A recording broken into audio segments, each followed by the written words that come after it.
Hello! If you've been wanting to try spun cotton, a little strawberry ornament is a good place to start. So today we're going to make one, and you will need cotton balls or cotton batting or spun cotton, aluminum foil or candy wrappers, usually foil from chocolate bars works well, masking tape,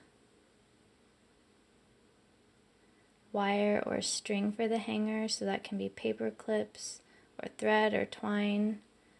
You need paint, so that can be craft paint or watercolor or dyes, school glue, which you might call PVA glue, fabric or paper for the tops, paintbrushes, possibly a darning needle or a toothpick, and that's it. Hi everybody, it's Rosanna, and today we're going to do our spun cotton strawberry ornament make along with me video. I'm just showing you what I start with for the berries, and for most paper mache and spun cotton that I do, I just save all my foil chocolate bar wrappers. Just have like a shoebox full of foil from chocolate bars that I keep in my wardrobe, and that's what I use to kind of shape into a strawberry looking lump. And you have to keep in mind that when you get done, it's going to be a little bigger than your actual foil lump, so keep that in mind for the size. And then you just take masking tape and you cover that foil. Try not to leave a lot of like sharp lumps, because those will be harder to smooth out with your cotton.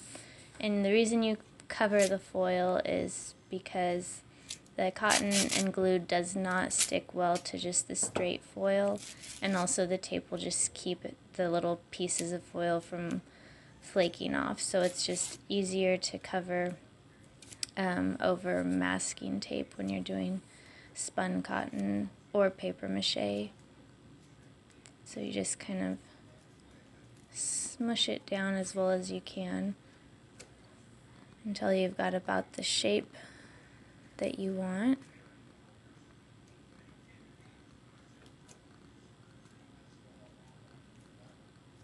Just about done there.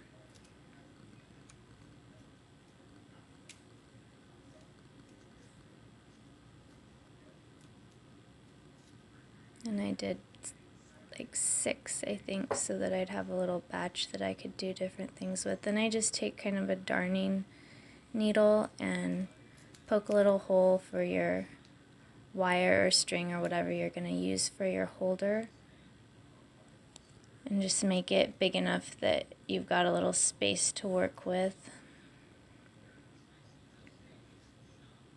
So you poke holes in all your ornaments, and then I'm just showing you here what I use for the cotton part.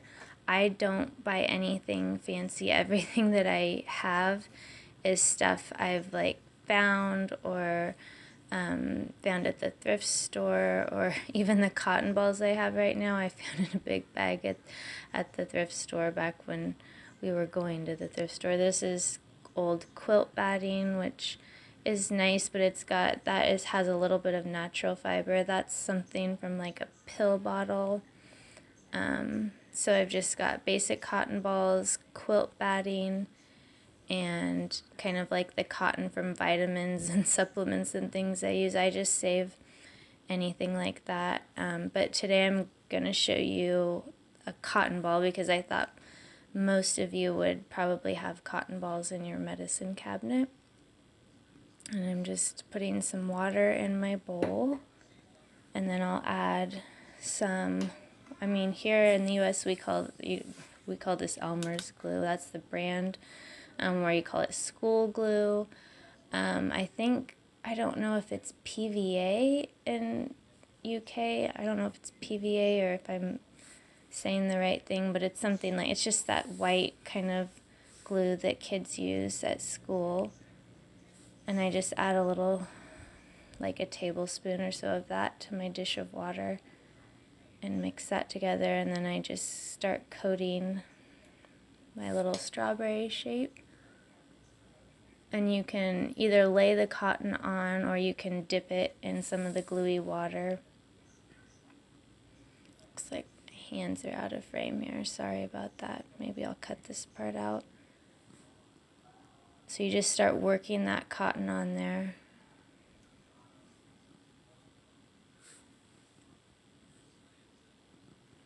And once you get a few pieces on, or once I get a few pieces on, I usually start using my little brush to brush it on. But for the first part, you might just want to use your fingers.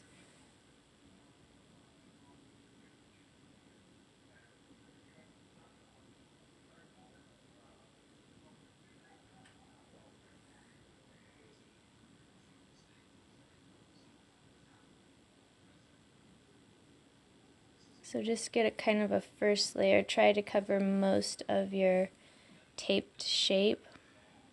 It's not a big deal if you get too sticky and cottony and you need a little break or to wash your hands.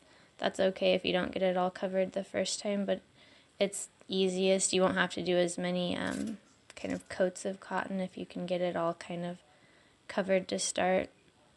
And then you just set it down wherever you're gonna let it dry. If you want to speed up the process of it drying and do several like layers of cotton in a day, you can. I put them a lot of times over like one of my heating vents where they're kind of gonna get warm air blown on them, and that way they'll dry in like an hour or two, the layers of cotton, and so you can do several in a day. Otherwise you'll probably have to wait like 12 hours or overnight before you can do your next layer.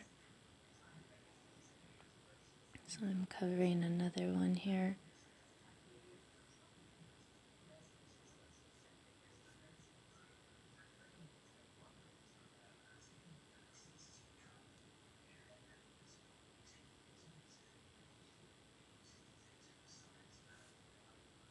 And I think the trick to not getting too sticky and just like getting all kinds of like glue and cotton stuck all over your fingers is I use the glue pretty watered down. It's pretty watery. I mean, you gotta have enough glue to stick it together once it's dry, but it doesn't need to be really tacky. It can be a pretty watery glue mixture, and that will work fine. And that way you don't get so gunked up on your fingers.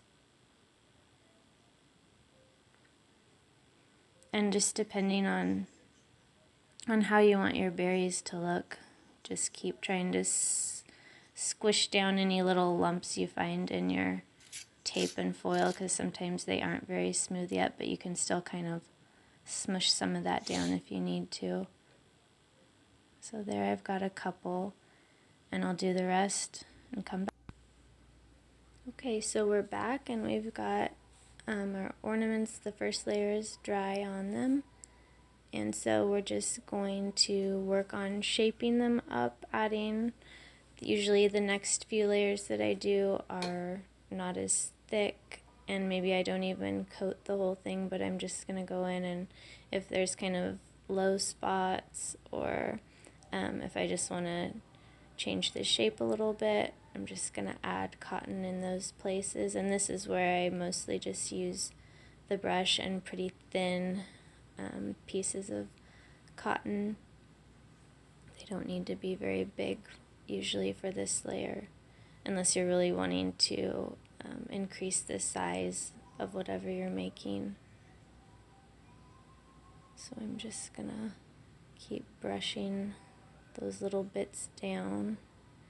And the thing about spun cotton is just not to lose your cool. The first few things that I made, I just wasn't used to, I guess, the cotton and glue, and so I would get really frantic when the cotton would start sticking to me, and I would just kind of just try to finish before I really should have been done, because I just didn't like the feel of it. So you just kind of have to try not to get freaked out if things start going badly. Just set it down, wash your hands, come back, and don't let it get you flustered, I guess, because it's not a big deal. It's just some cotton and glue, and especially with these little strawberry ornaments, there's not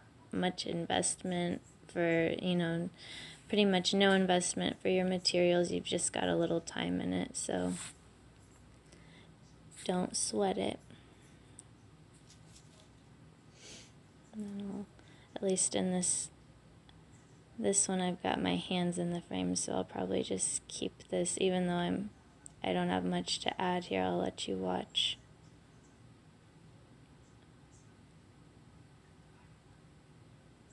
And just let your brush be your helper. That has simplified things a lot for me, is using a brush instead of my fingers.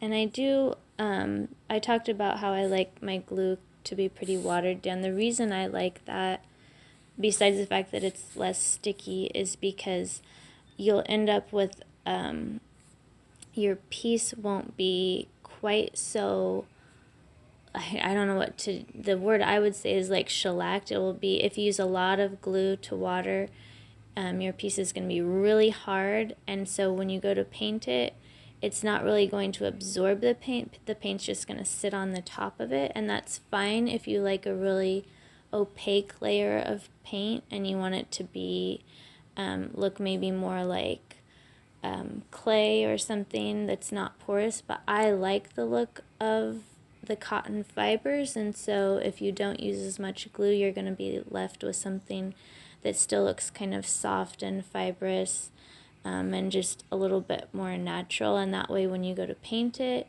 that paint is going to the cotton is still going to be able to absorb some of that paint, and that will kind of soften the look of your piece. And it just I like that. That's why I like spun cotton. I worked in wool before I gave up needle felting. I worked with wool, and I love the softness of wool and cotton. So that's why I don't use much glue.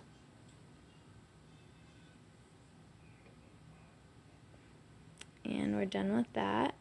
So I'll see you in a minute.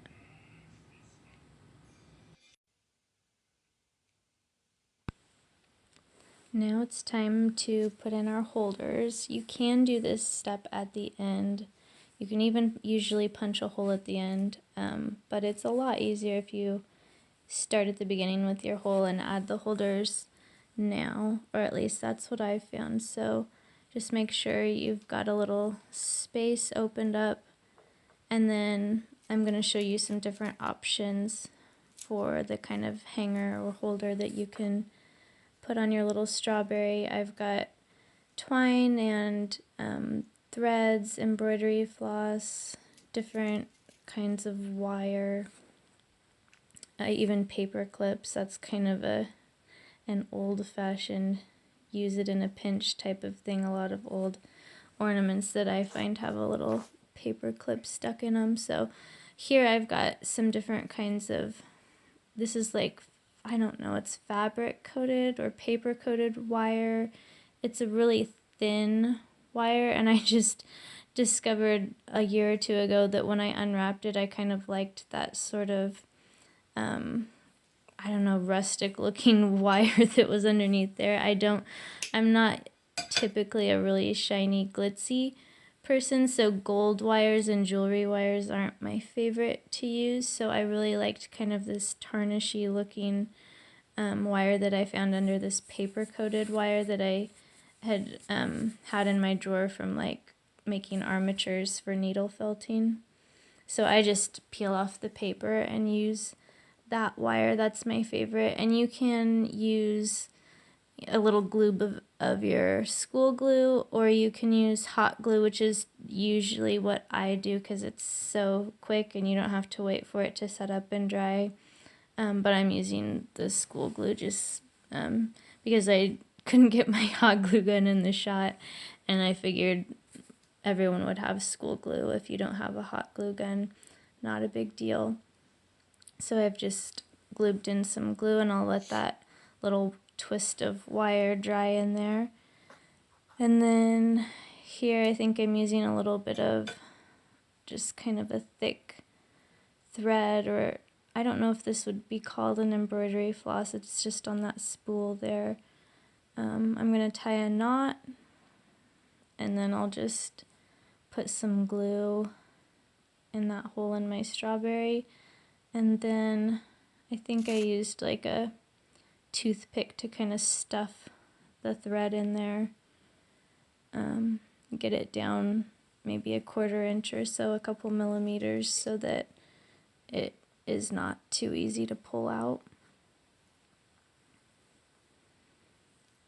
And I also do one here with just some regular, like really thin regular thread, like for sewing, because I think that's kind of old-fashioned.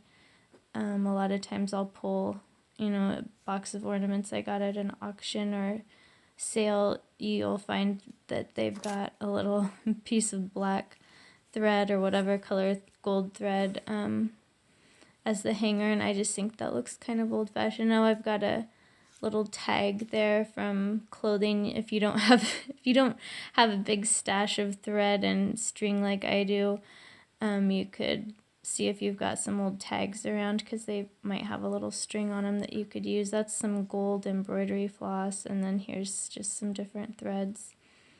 So it's really up to you. I did a mix of things, and I thought the thread and the string turned out cute.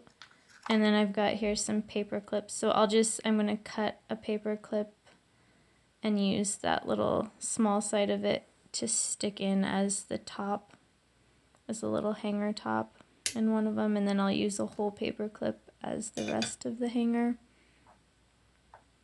So you can just get creative about whatever you have on hand. My preference is that kind of rusty looking wire, like I said, but you can really use anything that you find around the house. And that's some jewelry making wire.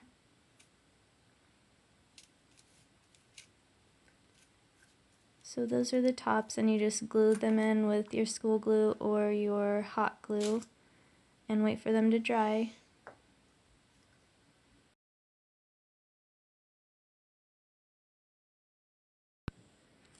Now we're going to do the fun part, the painting. So I'll kind of talk about the different things you might use, because I know not everyone has a bunch of craft supplies at home, but hopefully you'll have a few of these things or be able to get your hands on them fairly easily. So I've got craft paint, which is just the cheap acrylic tubes of craft paint that you can find even at like a discount store like Walmart or Target or something like that. It's usually just like $1 or $2 a bottle. Nothing's more than $2 a bottle that I have. It's like folk art brand or different things like that. And then I've got my just watercolor paints you can see on the plate there, and that's works fine. It's really pretty actually, and watercolor is a more traditional thing to use with spun cotton. That's what they would have used before they had acrylic paint. And then I also have like a hibiscus infusion, which I'm going to do first. That's just, I drink hibiscus tea, and I just let the little pieces of it sit for like days, and then you've got a pretty strong dye there that you can use. And the hibiscus is interesting. I haven't done it before this year, so I was trying it out, and it goes on really pale. It doesn't look like it's gonna look like much. And you'll want to do like 2 or maybe 3 different layers of it. But anyway, you just coat it and let it sit, and it looks kind of funny as it's drying, and the places where it's still wet, it'll look a little bluish purple, but it will dry a more uniform, darker color. So once that is dry, it will look it'll look nicer, and then if you add a couple more coats, it'll get to be a deeper color, and I'll show you that later as I get it done. And then here I'm going to show you how some watercolor goes on. And I did speed up the video a little bit here because I wanted to show you several different paints or dyes to use, but I didn't want this to be an hour long, which it's going to be. Hopefully less than 40 minutes, we'll see. So here's the watercolor going on, and I'm a kind of fast and loose watercolor person. I just mix my own paints and don't worry too much about things being perfect. And I like the watercolor because it's obviously it's more transparent, and so you can really get some nice effects with it and still see all your cotton fibers. You can do some kind of darker and lighter areas. You can blend colors, and so there's one with watercolor. I'll set to this side. And I do like to kind of leave, I always think it looks pretty to leave a spot on the strawberry with white. You can either leave some of the top white, or you can do a little white tip, but I think that is a little bit more interesting. But again, like, do whatever you want. If you want it to be like fire engine red the whole way, go for it. It's your strawberry. So, and then here I'll show you the acrylic paints.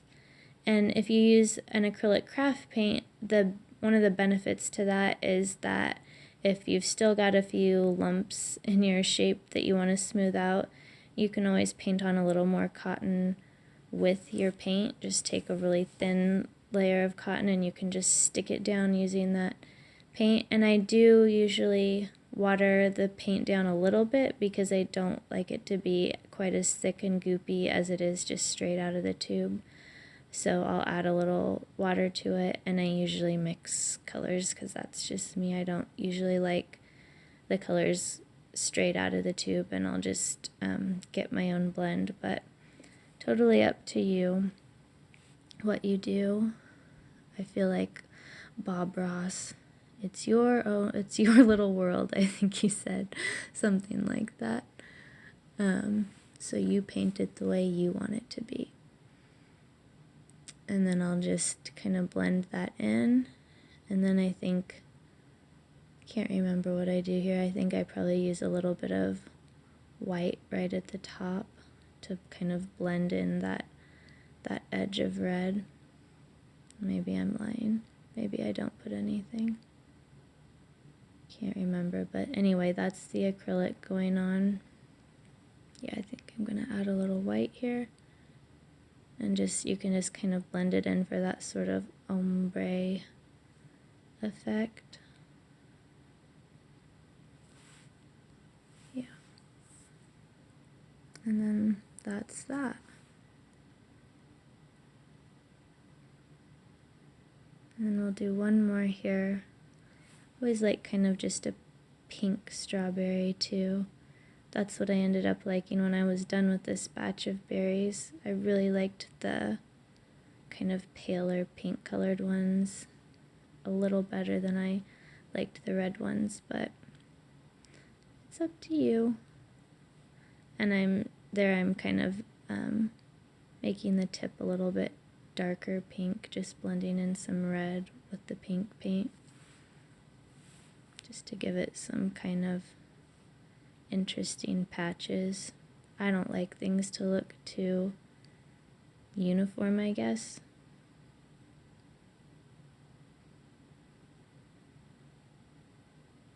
I think maybe sometimes when you give the paint some variation like that, it gives it more of a look of age.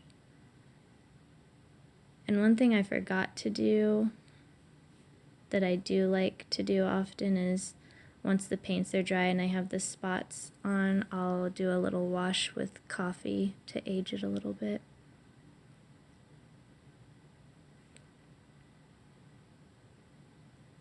So we'll just finish this one up.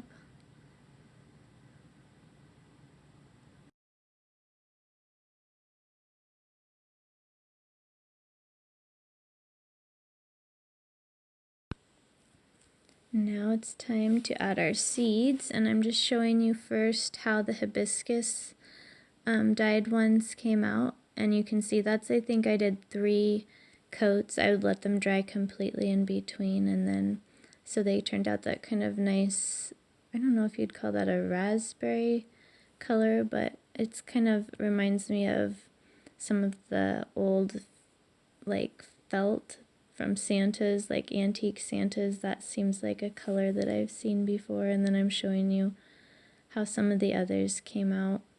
But I'm gonna just take a little white and a little off-white kind of parchment color acrylic paint, and the seeds are really where I couldn't think of a good substitute for a craft paint for those. I considered telling you could try using whiteout if you didn't have white craft paint, but I don't have whiteout and I didn't try it, and I'm not sure. I don't think whiteout is quite as opaque as the craft paint, and maybe a little fluorescent and weird. So anyway, I don't know what to suggest for making seeds if you don't have the craft paint. I did try just using like a felt tip pen or marker and doing black seeds, and they were pretty hard to see unless you did like a pale pink strawberry. But honestly, the black isn't going to look that great with a pink strawberry, so I just didn't know what to suggest instead of white craft paint. So hopefully you can either find some of that, or maybe you have a better brain than I do and you can think of some other alternative. But so this painting the seeds is not my favorite thing. It's tedious and it'll make your eyes batty if you do too many of them. But I'm not perfectionistic about it. My seeds, and I had a hard time getting a very good close-up of them, so you're gonna have to look at them in a still photo later. But my seeds are not perfect by a long ways. They're all different shapes and sizes, but really it's one of those things that once you get them all together, nobody's paying attention to a specific spot or dot or whatever you want to call it. It's just kind of the overall impression of it. So don't get hung up on your polka dots or your seeds, because they really don't matter that much, and you don't have to do as many as I did. If you want to do kind of a stylistic strawberry, you can just do, you know, a few polka dots around it just for the kind of more of a, I don't know, just cutesy look. Or you can really double down and do a bunch of seeds, more than I do. It's your berry. So I'm just gonna finish up here. I don't bother going all the way to the top, because keep in mind that'll be covered with whatever you use for the leaves at the top. So I go up to about as far as, you know, as I have the red or pink paint, and just keep working at it until you've got all the seeds you want.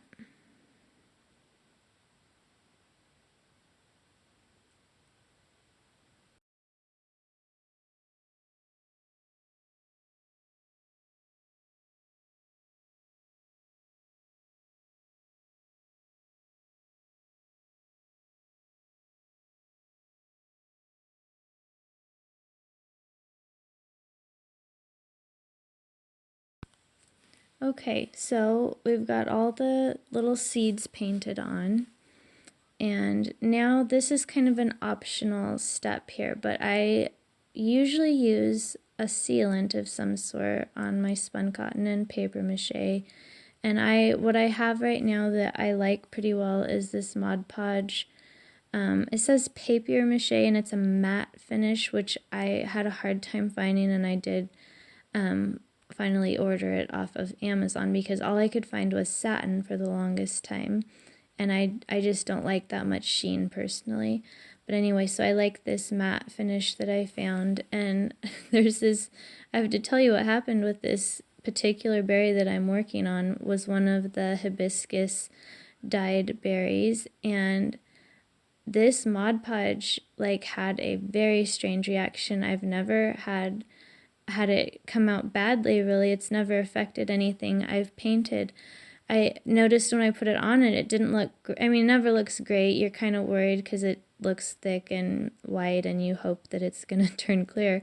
And this particular time it did not dry clear, and it changed the color of the dye. It turned it kind of bluish purple, and anyway, it ended up looking bizarre and horrible, which you can see it looks pretty bizarre and horrible, and it didn't really change from that. So I did not put Mod Podge on the other two hibiscus dyed strawberries that I made. I just left them, which you can do, and that's fine. It just means you know, that whatever paint you used isn't maybe sealed in as well. It might fade faster. I don't really know. I'm not a scientist, but, and also I kind of do it because like I figure, well, it seals out maybe some of the dust and moisture over time.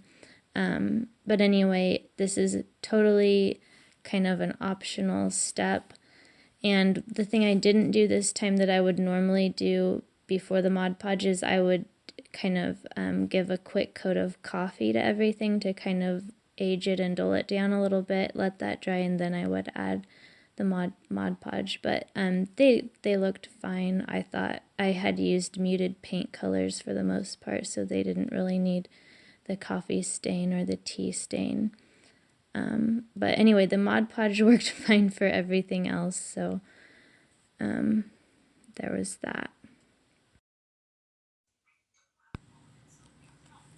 So for tops, there are all kinds of things that you can do.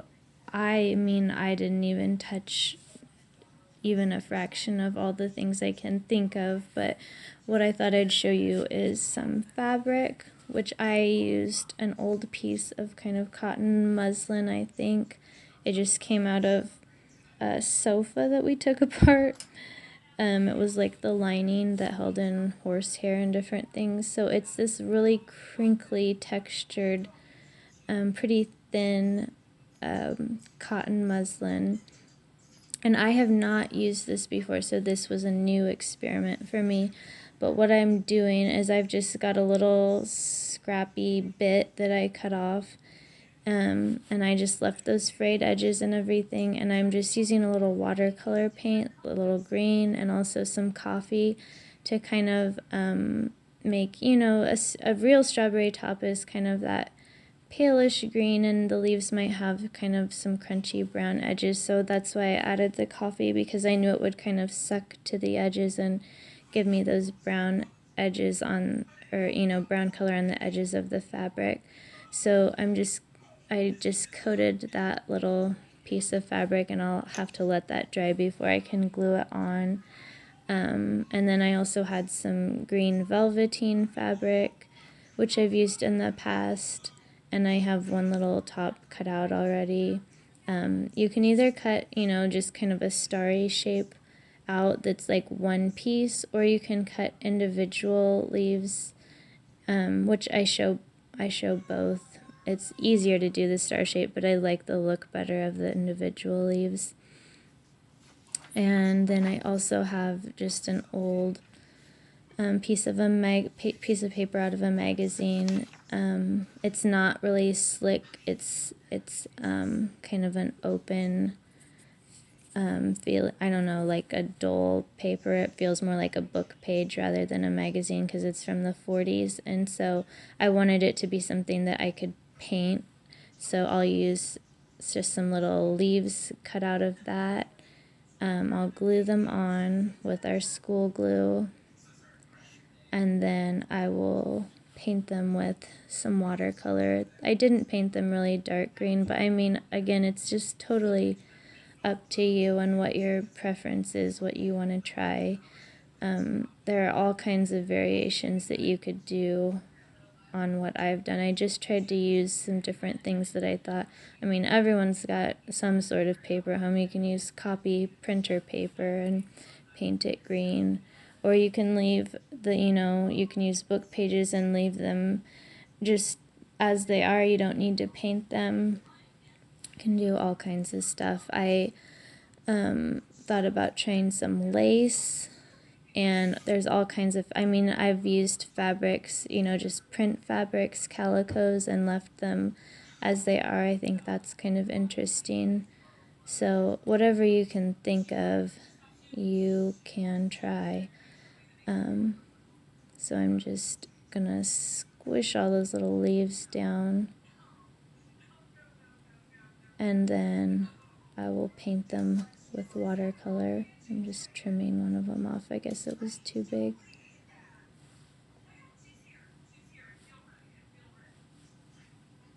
And I did have this little piece of like tatted lace or some, I don't know what you'd call it. It was a piece of tatting, I would say, that one of my friends had sent me, and I saw it and I thought, oh, that'd make a cute strawberry top. And I can't remember if I show it here, but I ended up just, so if you have like an old piece of lace or a piece of tatting or something that fell off of a doily or something, you can paint that with some green paint, or leave it like it is, leave it natural, and use that as a top. So there's my little piece of my cotton muslin. And I'm just going to show you what it looks like on the top. I'm not actually going to glue it on until it's dry, but I'll just show you how it might look as the top. This was actually, I think that's my favorite berry. I loved the way the muslin tops turned out because they were like really crinkly like leaves and thin like leaves, and that coffee wash that I used drew to the edges of the fabric and gave it that brown edge, so I really liked that.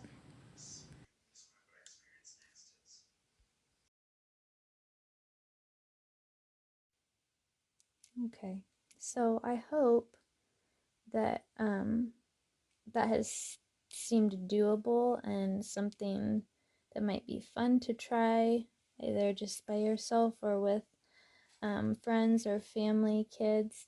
It's a pretty easy project. It's just, a number of steps where you have to do some waiting while things dry. But I just wanted to come in and show you how all the berries looked once they got their tops. This was our little, let's see, this is our paper clip berry. And I think that was with acrylic paint, and then individual velveteen leaves. So you can see what that looks like. This was my favorite this time. So with my old paper coated wire that I depapered, and then the muslin that I painted with watercolor and coffee, and kind of a light peachy pink acrylic paint on it. This is the watercolor strawberry. You can see it has a little bit of variation in the color. It looks kind of old and antique-y.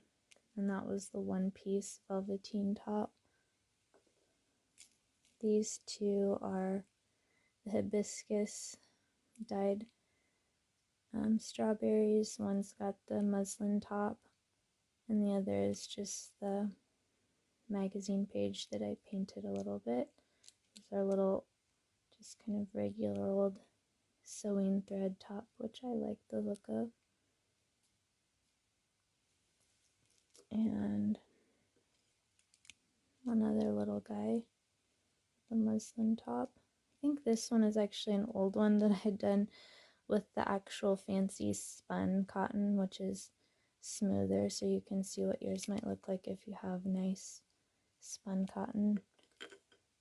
And then this is the guy that went wrong when I used the Mod Podge on it, and I ended up like painting it 3 times because once something goes wrong, sometimes it goes really wrong.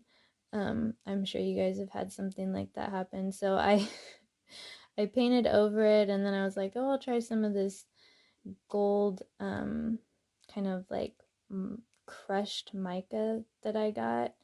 I tried coating that on there, and it just looked like horrible. So I painted it again with acrylic paint, which that's one of the benefits of acrylic paint is if you really botch your painting job and don't like it, you can just keep adding coats until you get something you do like.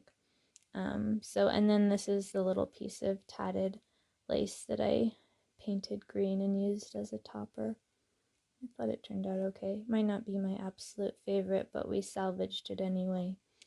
So, hopefully that kind of encourages you to give spun cotton a try.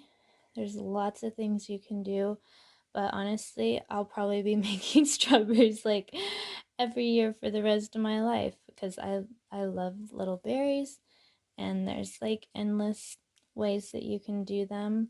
I'm probably gonna do a batch of little itty bitty guys. These are pretty good size, but I like to do over here. I've got an old paper mache one, so I might do some spun cotton ones that are tiny because that's always fun. What's better than a tiny, teeny tiny strawberry? So, thank you for watching this first video. I hope that you enjoyed it and that you might try making your own berries. And I'll see you soon. Bye.